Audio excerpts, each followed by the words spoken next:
Bienvenue, je m'appelle Maya Kaczorowski, je suis une chef de produit chez Google en sécurité et je suis jointe ici par Fenitra. Bonjour, je m'appelle Fenitra Ravelo Manantsoa. Je suis Strategic Trust Lead chez Google. Mon équipe travaille sur la protection des données personnelles et en ce moment sur le GDPR. Voilà, je vous laisse d'abord avec Maya et je viendrai après tout de suite. Parfait. Donc, en tant que mon rôle en chef de produit, je travaille en particulier sur le cryptage, mais vraiment tout ce qui est la protection de données chez Google. Ça fait quelques années que je suis maintenant chez Google.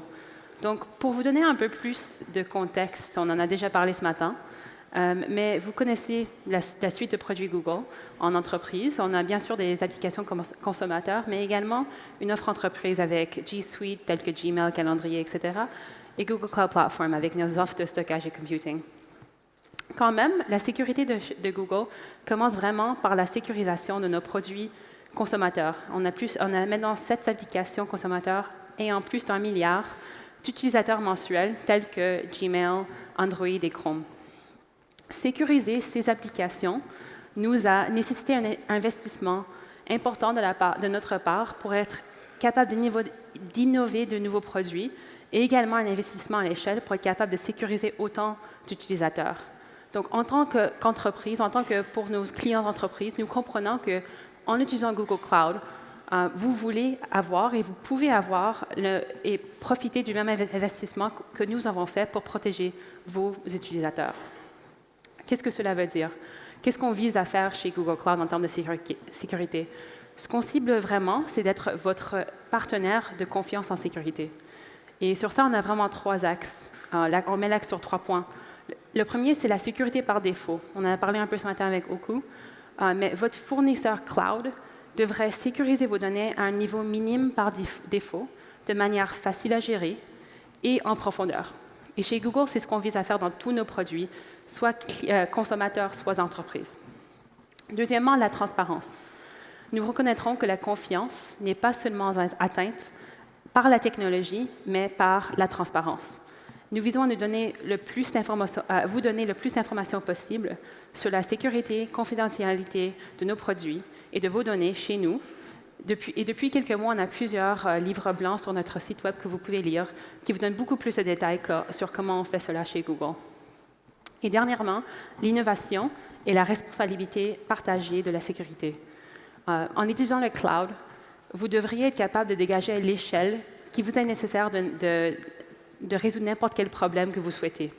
Mais si votre entreprise n'est pas une entreprise de sécurité, vous ne devrez pas y passer du temps. Ça devrait être géré pour vous, ça devrait être facile pour vous. C'est un domaine où les fournisseurs cloud et les autres outils de sécurité doivent maîtriser pour être capables de vous servir. Pour revoir un peu plus quelques-uns de ces points, premièrement sur la sécurité par défaut. À l'interne de Google, la sécurité doit juste fonctionner. Cela veut vraiment dire que la sécurité est intégrée à plusieurs niveaux, par défaut, profondément dans chacun de nos produits, et à plusieurs niveaux d'API logiciel. Et c'est ça qu'on a vu ce matin et je vais passer à travers dans une seconde. Et deuxièmement, la sécurité doit vraiment être pratique pour les équipes d'ingénierie de Google, sécure pour les équipes de sécurité de Google, et également assez simple pour un consommateur à utiliser.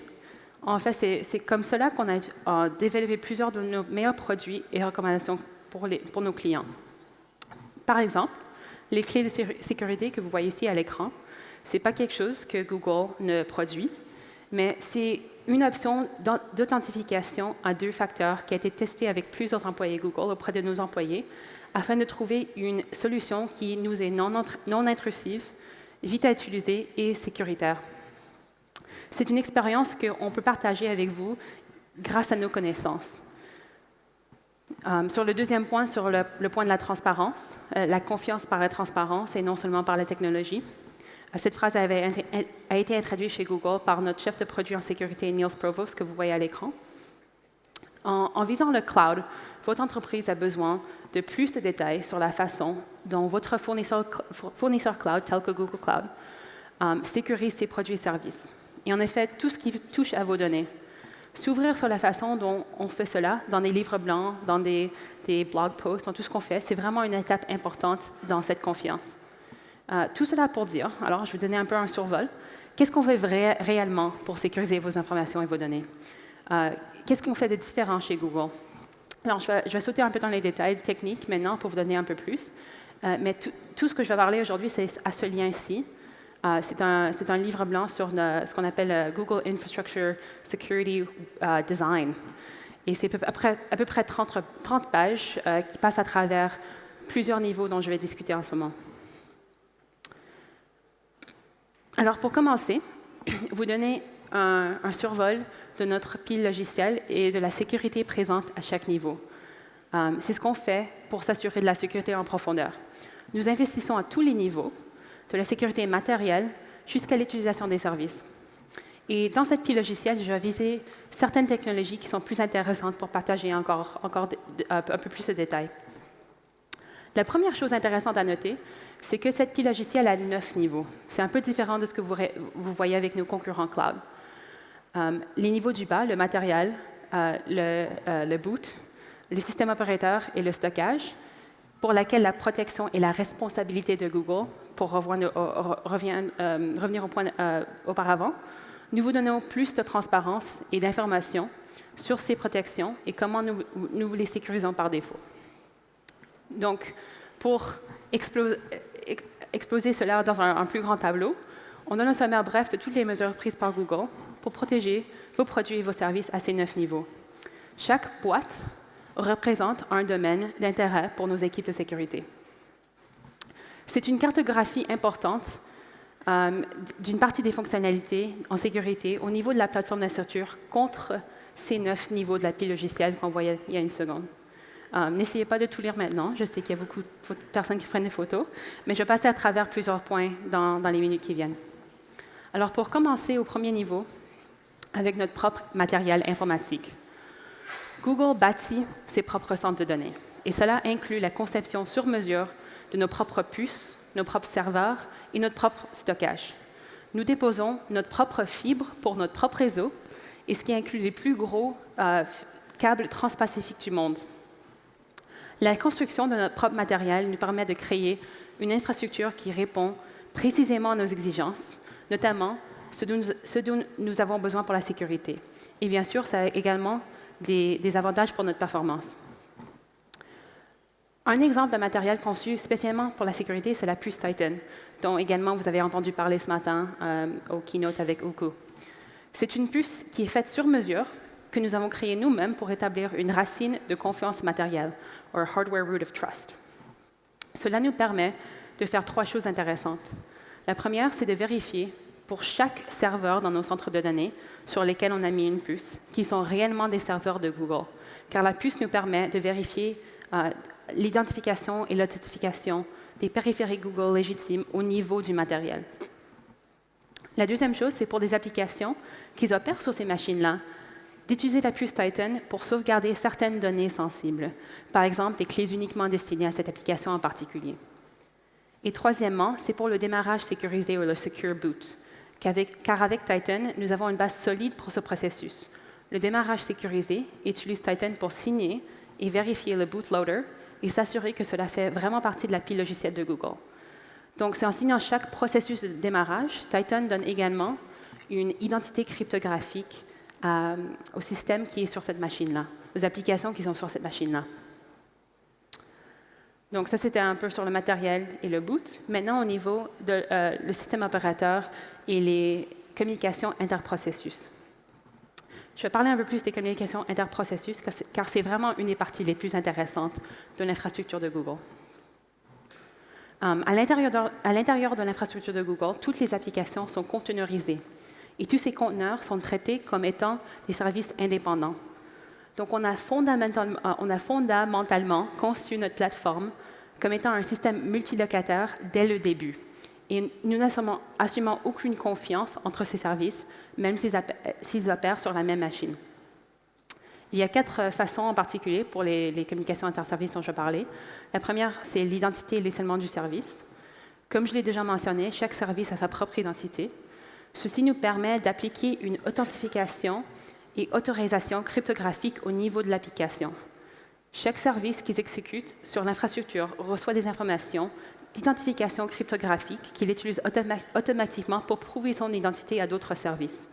Donc, à partir d'appels de procédure à distance, des Remote Procedure Calls, ou RPCs.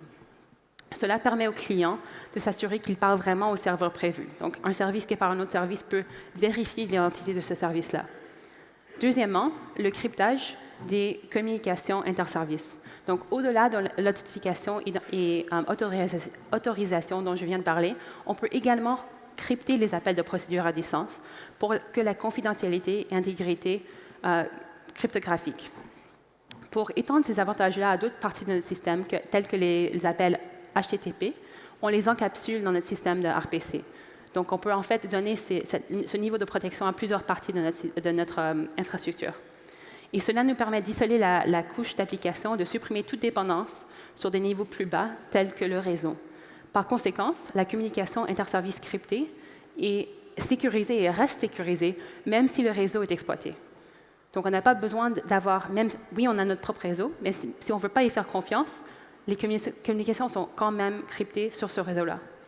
Donc, en particulier chez Google Cloud, ce qui se passe avec nos RPC d'infrastructure entre nos centres de données, c'est qu'ils sont automatiquement cryptés par le réseau sans nécessité de configuration explicite par le service. Donc, non seulement est-ce qu'on fait ça automatiquement, mais on fait ça au niveau du réseau. Donc, le service lui-même ne doit rien gérer pour s'assurer que ceci se passe. Troisièmement, la gestion de l'accès interne-service. L'infrastructure permet à un propriétaire de service de spécifier exactement qui peut communiquer avec elle. Donc, par exemple, un service de stockage aura certaines API qu'il veut offrir uniquement à certains autres services. Il peut décrire une liste blanche d'autres services qui peut lui communiquer. Et cela, également, une fois encore, est enforcé par le réseau lui-même et non par ce service. C'est automatiquement appliqué par l'infrastructure. Donc, vous voyez un peu un thème où on ne donne pas aux services l'autorité de faire ses choix eux-mêmes, mais on force les services à faire ça dans notre infrastructure.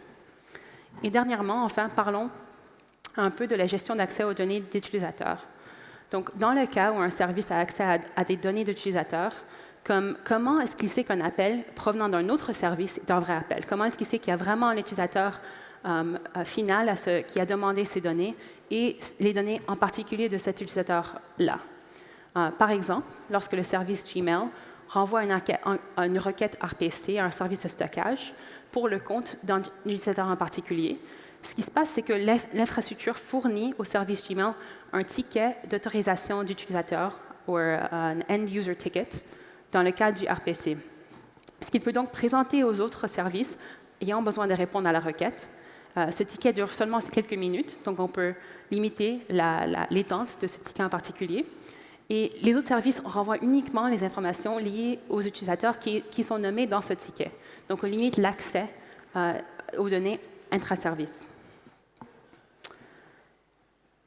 C'était un peu sur les communications inter-services. Pour parler au prochain niveau, au niveau de stockage, on fait plusieurs choses, bien sûr, pour protéger les données au stockage.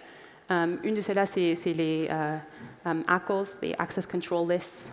On parle de gérer des audit logs pour s'assurer que l'accès aux données est autorisé et gardé pour qu'on puisse les revoir après. Mais une des choses en particulier qu'on fait, c'est le cryptage. Et c'est ma spécialité, donc on va en parler un petit peu plus si vous me laissez.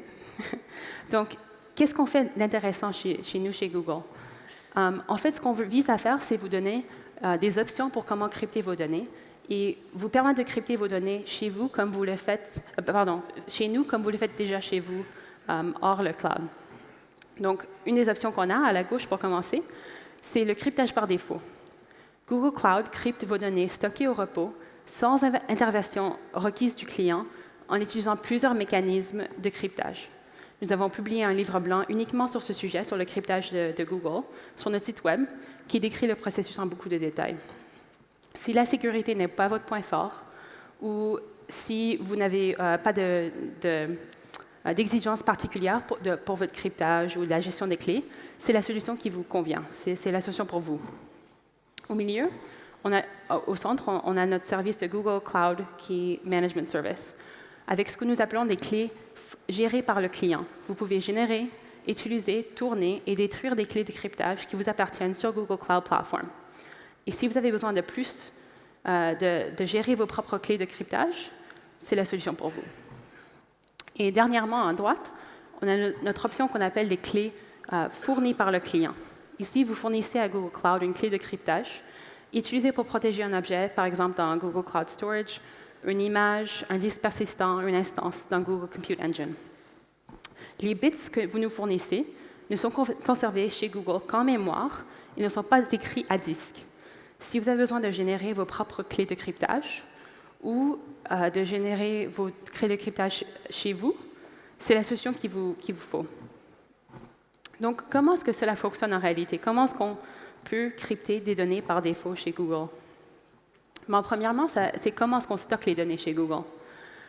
Quand vous nous donnez un objet à stocker, cet objet est premièrement déchiré en morceaux et distribué à travers notre infrastructure pour être stocké. Les données sont atomisées à travers notre infrastructure.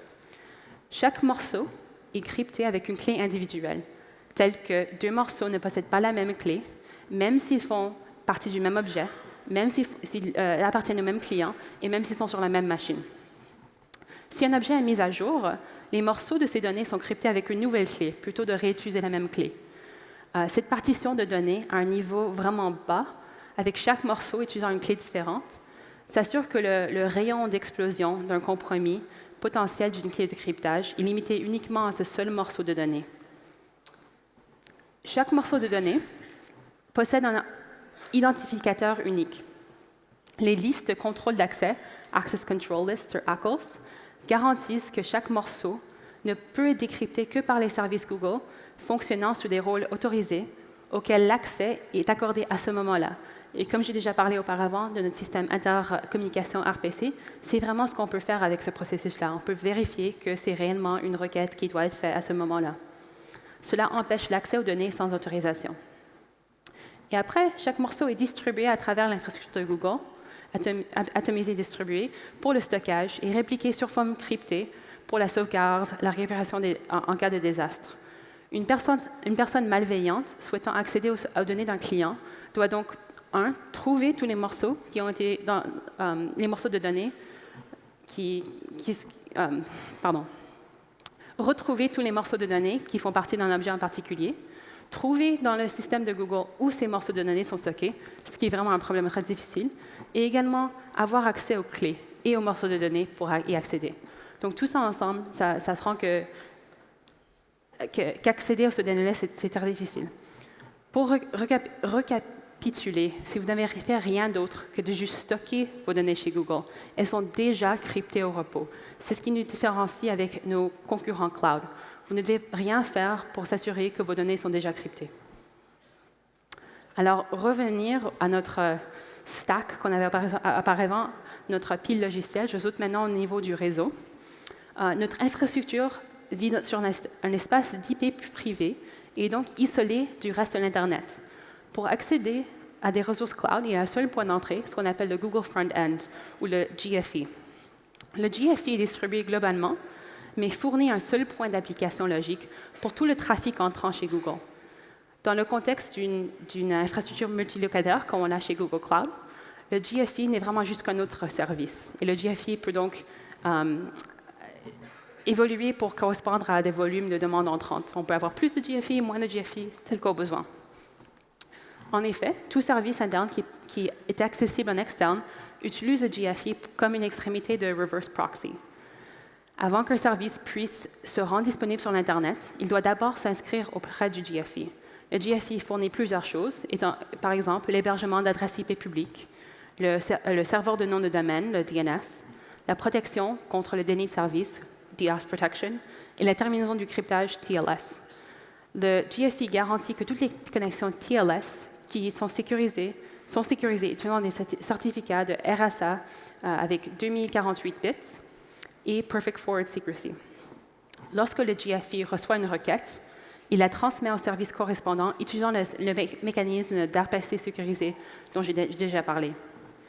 Alors, pour parler un peu plus de comment on peut se protéger Google et GFE contre les attaques de déni de service. La première défense, c'est vraiment l'échelle de l'infrastructure de Google. On est tellement grand qu'on peut vraiment simplement absorber de nombreuses attaques de déni de service. On absorbe les dénis de service, c'est fou. Rappelez-vous que quand j'ai parlé de matériel sur mesure, c'est là qu'on a vraiment des avantages de haute performance au niveau de notre réseau. Cependant, ce n'est pas la seule chose qu'on fait. On a d'autres options pour nous sécuriser pour des attaques de déni de service. Alors, chaque connexion externe recherchant un service Google doit passer par plusieurs couches d'équilibreurs de charge, des load balancers. Ces équilibreurs fournissent des statistiques sur le trafic à un service central de DDoS. Et lorsqu'il détecte une attaque par un déni de service, ce service central peut recommuniquer avec ces équilibreurs pour réduire ou limiter le trafic associé avec l'attaque. En plus de cela, les instances JFA elles-mêmes communiquent avec le service central de DDoS, car elles peuvent voir d'autres informations sur le trafic, par exemple, qu'est-ce qui se passe au niveau de l'application. Et dernièrement, comme client de Google Cloud, en utilisant notre service de Google Cloud Load Balancer, le Google Cloud Load Balancer, en fait, partie du GFE. Donc, vous pouvez bénéficier de la même protection de DDoS en plaçant votre service derrière le Google Cloud Load Balancer. Si vous n'avez pas confiance ou vous préférez un partenaire, on en a aussi beaucoup qui peuvent faire des offres semblables. Et je saute quelques couches pour passer au niveau de l'utilisateur. Donc, les erreurs d'utilisateurs sont toujours possibles et peuvent toujours mener à quand même des problèmes de sécurité. En particulier, ce qu'on voit, c'est vraiment des attaques de phishing ou spear phishing. Même si l'infrastructure est parfaitement sécurisée, complètement patchée, sans vulnérabilité exploitable, ça ne compte pas si l'adversaire peut juste entrer comme un utilisateur normal. Il peut entrer par la porte de devant. C'est le problème avec le phishing. Alors, la vérification en deux étapes, avec une clé de sécurité, offre un niveau de protection supérieur avec une validation, par exemple avec la messagerie texte. En particulier en Europe, on voit des attaques sur la vérification à deuxième niveau sur les messageries texte. Donc, s'il vous plaît, changez à Google Authenticator App, et si vous voulez changer à quelque chose comme ceci, un Hardware Second Factor. Les clés de sécurité, comme j'ai déjà mentionné auparavant, ce n'est pas quelque chose que Google bâtit, mais c'est quelque chose qu'on a testé auprès de 60 000 Googlers, puis qu'on a trouvé qui était la façon la plus facile, la plus efficace de nous protéger contre les attaques de phishing. Ils envoient une preuve cryptographique que les utilisateurs se trouvent sur un site légitime et qu'ils ont leur clé de sécurité avec eux. Donc, à l'interne de Google, c'est ça qu'on fait. On utilise ces clés pour s'assurer qu'ils communiquent réellement avec des vrais services de Google. C'est une pratique que nous avons mandatée depuis plusieurs années maintenant. Et pour accéder à un service, en fait, un utilisateur est fourni avec une page de connexion demandant un nom d'utilisateur et également un mot de passe. Et ce site peut également faire appel à des informations supplémentaires telles que la touche d'une clé de sécurité. Ceci se fait de manière dynamique. Donc, dans le cas où il n'y a pas de détection, qu'on ne détecte qu'un mot de passe n'est pas suffisant, étant donné l'historique des sessions de connexion, on peut mandater une touche de clé de sécurité. Semblablement, en tant qu'administrateur de Google Cloud, nous vous offrons la même fonctionnalité en termes de notre produit Security Key Enforcement. Cela vous permet d'exiger l'utilisation d'une telle clé de sécurité ou d'un autre deuxième facteur pour vos employés pour une meilleure protection contre les attaques de phishing. Alors, j'ai passé quand même assez vite à travers, mais pour revenir à ceci, puis revoir tout cela ensemble et prendre vos photos, c'est vraiment l'infrastructure de Google utilise 9 niveaux par rapport à une pile logicielle traditionnelle dans lesquels nous avons des solutions pour protéger vos applications, vos utilisateurs et vos données. En particulier, les niveaux du bas, le matériel, le boot, le système opérateur et le stockage, c'est notre responsabilité et on prend soin. Et on vous donne beaucoup d'informations sur notre site web, par des conférences comme ça, vous pouvez me parler après, pour sécuriser vos données. Les parties du haut, commençant du réseau jusqu'à l'utilisateur, c'est une responsabilité partagée. On fait beaucoup pour déjà vous protéger, mais si vous voulez faire d'autres choses, vous pouvez le faire. Par contre, on s'assure que vous êtes sécure par défaut. Vous avez déjà un minimum niveau de sécurité. Alors, j'espère que cette transparence a aidé à vous donner un peu plus de confiance sur la sécurité de Google et la confidentialité de vos données. Comme j'ai mentionné auparavant, on a un livre blanc sur le site web.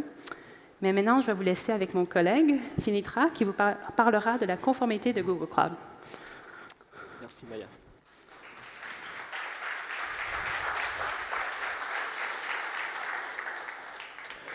Voilà, bonjour à tous. Donc Maya vous a présenté en fait, l'expertise de nos équipes pour vous emmener des solutions sécurisées. Et maintenant, nous allons rentrer dans faire un focus sur le volet conformité aux lois et réglementations lorsque vous utilisez nos services, et notamment sur la protection des données personnelles. Donc rassurez-vous, on ne vous laisse pas seul sur ces questions-là. Vous pouvez compter sur Google lorsqu'il s'agit de mettre en place les solutions de conformité et pour vous aider aussi à être conforme avec vos propres exigences. Alors, voilà ce dont on va discuter aujourd'hui. On va d'abord voir comment vous pouvez mener cette analyse d'impact, cette évaluation de la conformité de nos solutions. On va discuter des documents, des informations que nous mettons à votre disposition pour mener à bien cet assessment. Enfin, on va voir le document à partir duquel on tire nos engagements, nos obligations. On va parler des contrats. Et faire un petit focus sur le règlement européen qui va arriver, donc, qui va entrer en vigueur l'année prochaine, sur la protection des données personnelles, le fameux RGPD, ou GDPR pour General Data Protection Regulation. On va commencer par la partie Compliance Assessment, l'analyse, l'évaluation de la conformité. L'idée ici n'est pas de vous lister toutes les lois et réglementations qui pourront s'appliquer et qui pourront vous impacter lorsque vous utilisez le cloud. Il y en a beaucoup. En 20 minutes, on ne va pas pouvoir tous les lister. En fait, ça va dépendre de beaucoup de choses. Du type de données que vous utilisez, des clients, de votre lieu de localisation, de votre type d'industrie. Il y a des centaines de milliers de combinaisons possibles. Ça ne sert à rien de les lister aujourd'hui. Alors, comment on peut faire? En fait, on va parler de la responsabilité partagée en termes de conformité. On va considérer que vous connaissez votre industrie, vous êtes un professionnel, vous savez les données que vous utilisez, vous avez une idée des lois et réglementations qui sont applicables à l'utilisation de ces données, vous avez votre département juridique, votre chargé de conformité, vous connaissez les contrats qui vous lient à vos propres clients, les engagements que vous avez pris, voilà, vous connaissez votre industrie. Nous, chez Google, on connaît le cloud. Ça fait depuis longtemps maintenant qu'on fait du cloud, on est né dedans. On a une bonne connaissance des réglementations applicables au cloud et on a l'expertise technique, Maya vous l'a montré, pour répondre à ces exigences. Je reviens en arrière. Donc tout ça va créer une responsabilité partagée. Vous allez être responsable de la manière dont vous menez votre business et nous assurons la responsabilité de l'infrastructure. Et les conditions pour que cette responsabilité partagée fonctionne, au fait, c'est qu'on va mettre à votre disposition les éléments qui vont vous permettre d'évaluer notre solution, de vérifier qu'elle est bien conforme à l'utilisation que vous entendez faire. Et c'est cela dont nous allons voir aujourd'hui. En fait, j'ai voulu vous lister sur cette slide les différentes questions que vous devez vous poser lorsque vous allez utiliser le cloud et notamment notre système de cloud. Vous allez regarder quelles sont les conditions de sécurité qui sont applicables à la plateforme. On en a vu un aperçu avec Maya à l'instant. Vous allez regarder s'il y a des audits réguliers menés par des tiers pour vérifier que ce à quoi le fournisseur cloud s'est engagé est bien appliqué. Vous allez aussi regarder les questions relatives à la propriété intellectuelle, à qui appartiennent les données. Est-ce qu'une fois que vous mettez les données dans le cloud, elles vous appartiennent toujours? Chez Google, on a pris la position de considérer que vos données vous appartiennent, quand bien même vous les utilisez dans notre infrastructure. L'infrastructure nous appartient, vos données vous appartiennent. Enfin, les questions relatives à l'utilisation des données, comment le fournisseur utilise les données. Est-ce qu'en cas d'incident, vous êtes informé? Est-ce que vous avez la possibilité de récupérer les données et de les supprimer? Est-ce qu'elles sont réellement supprimées des data centers? Et enfin, les informations relatives à l'hébergement. Comment sont stockées les données? Dans quel pays elles sont stockées? Voilà un peu l'exemple de questions que vous devez vous poser lorsque vous utilisez un cloud provider. Et je vous invite vraiment à mener ce type d'évaluation. N'allez pas juste sur Google Cloud parce qu'on s'appelle Google, réalisez vraiment ce type d'exercice qui va vous permettre après de justifier auprès de votre propre régulateur de la due diligence que vous avez effectuée. Donc voilà les questions que vous devez vous poser. Et maintenant, quels sont les documents que nous mettons à votre disposition pour mener à bien cette étude, cette analyse? On va parler de transparence. Et avant tout, on va faire un focus sur les audits de tiers et les standards. Donc vous voyez sur les badges sur le premier niveau, on va parler des rapports SOC. En fait, pourquoi c'est intéressant et pour simplifier au maximum ce que c'est le rapport SOC, on invite au fait des auditeurs indépendants, des auditeurs tiers indépendants dans nos data centers. Ils vont venir auditer nos process, les contrôles que nous mettons en place. Ils vont vérifier que ce sur quoi nous nous sommes engagés dans le contrat est bien appliqué. Et ensuite, ils vont établir un rapport. Ils vont sortir deux types de rapports. Il y a le rapport SOC 2, qui est un rapport très détaillé. En fait, c'est vraiment un rapport c'est un document de 200 pages. Vous avez vraiment tous les contrôles que nous mettons en place. Pour faire l'analogie, c'est là que vous avez la recette du Coca-Cola. Ce document est très confidentiel, mais nous le mettons à votre disposition. Vous pouvez en faire la demande lorsque vous êtes un client Google Cloud via la console admin, pour vous permettre de mener l'assessment justement de sécurité dont on parlait tout à l'heure. Vous avez aussi le rapport SOC 3 qui finalement est un synopsis du rapport SOC 2. C'est un document, le SOC 3 est disponible publiquement, vous pouvez le regarder. Enfin, vous avez les standards ISO. Chez Google, on a pris la position d'appliquer des standards internationaux applicables à notre service. Donc nous sommes certifiés ISO 27001, 27017 et 27018. 27001 sur la sécurité du système d'information et 27017 et 18 qui sont vraiment applicables aux cloud providers sur la sécurité et la privacy.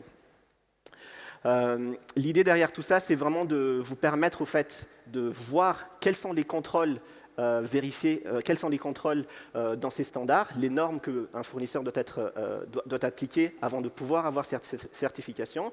Et comme ça vous donne une idée de ce que nous faisons en interne.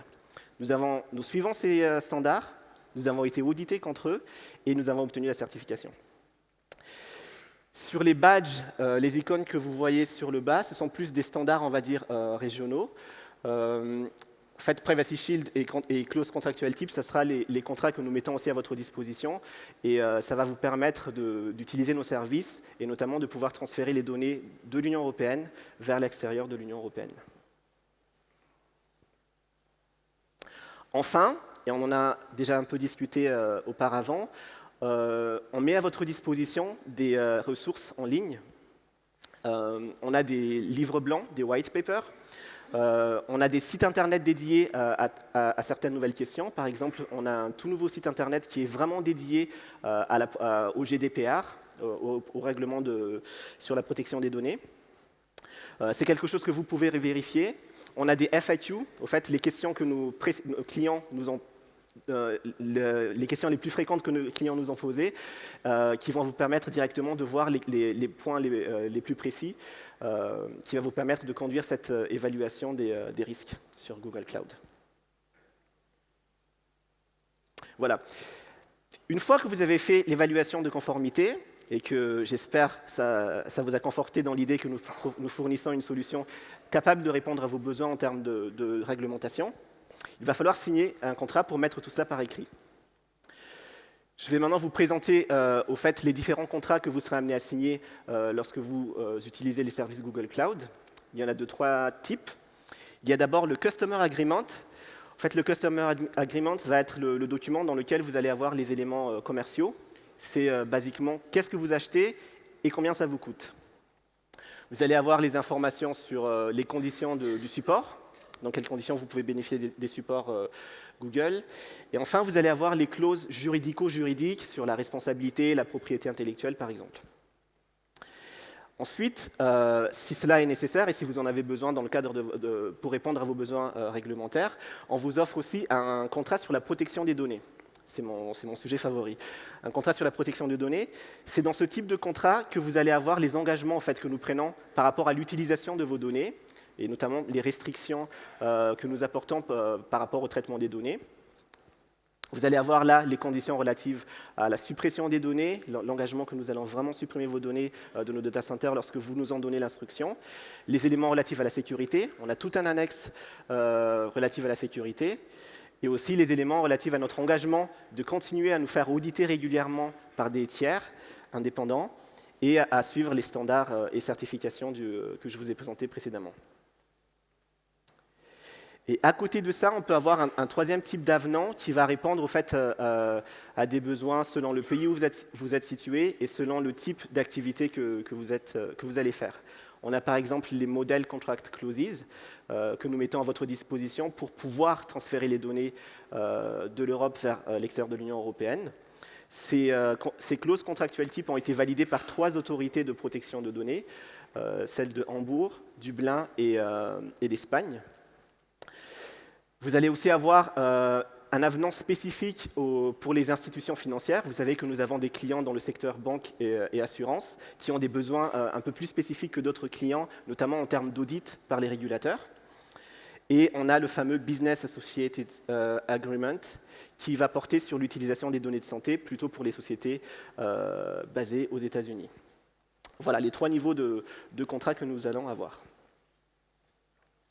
Enfin, je souhaitais finir en fait, cette présentation sur le GDPR, donc le fameux règlement sur la protection des données, General Data Protection Regulation.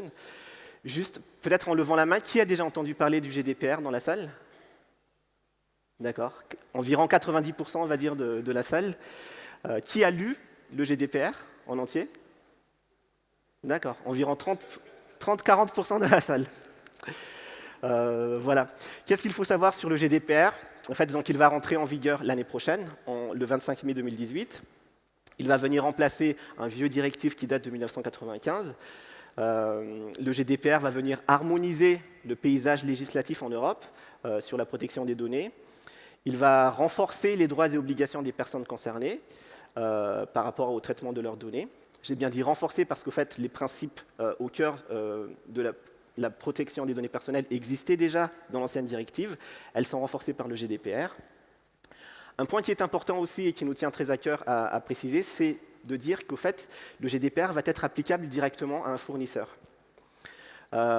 Auparavant, c'était à un client de s'assurer qu'il a bien les contrats en place avec son fournisseur pour assurer en tout temps, durant la durée de vie d'un traitement de données personnelles, la sécurité des données. Maintenant, une autorité de protection de données pourra directement aller taper à la porte d'un fournisseur et le sanctionner s'il s'avère que cela est nécessaire. On ne va pas parler des sanctions, je pense que vous en avez entendu parler, et c'est aussi pour ça que le sujet est devenu un sujet clé. Les sanctions ont considérablement augmenté. Aujourd'hui, en France, elle est de 150 000 € ou 300 000 en cas de récidive, 300 000 €. Demain, ça va augmenter jusqu'à 20 millions d'euros ou 4% du chiffre d'affaires global d'une société. Donc voilà, une augmentation significative. Un des points les plus importants du GDPR, c'est de mettre en place la sécurité vraiment au cœur d'un traitement de données. C'est de toujours s'assurer que lorsqu'on a un traitement, les données sont traitées, sont sécurisées de la collecte jusqu'à la suppression définitive des données. Et enfin, un point qui nous tient à cœur, c'est de préciser que le GDPR n'est pas contre l'Internet, le GDPR n'est pas contre le cloud. Au contraire, il met en place, il organise des mécanismes pour pouvoir plus facilement transférer les données personnelles de l'Europe vers l'extérieur de l'Europe en assurant des mesures appropriées pour toujours protéger les données pendant ce transfert. Alors, quelle est notre position au sein de Google Cloud par rapport au GDPR? Au fait, nous considérons que le GDPR, certes, apporte des challenges, apporte pas mal de contraintes, nécessite pas mal d'évolutions dans nos produits, mais c'est aussi une opportunité pour augmenter la barre de la compliance, pour être vraiment au top en termes de conformité et pour mieux sécuriser les données lorsque vous utilisez nos produits. Chez Google, on a commencé l'aventure sur la protection des données, pas uniquement avec le GDPR. Ça fait maintenant depuis plusieurs années qu'on travaille sur la protection des données.